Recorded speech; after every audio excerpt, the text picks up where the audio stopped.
হ্যাঁ গোপালকে বসিয়েছি তো বাবা, গোপালের গরম লাগে যে, গোপাল একটু স্নান করাবো সুন্দর করে। দেখেছ গোপাল কত মজা করে স্নান পায়।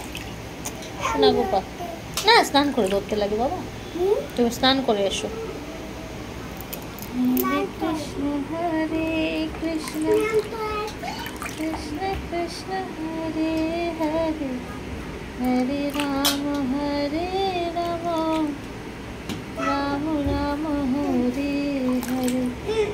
তুমি কৃষ্ণ তুমি বিষ্ণু, চরাচর করো হে হরে। তুমি বিদ্যা তুমি বুদ্ধি, মতি গতি সবই করো।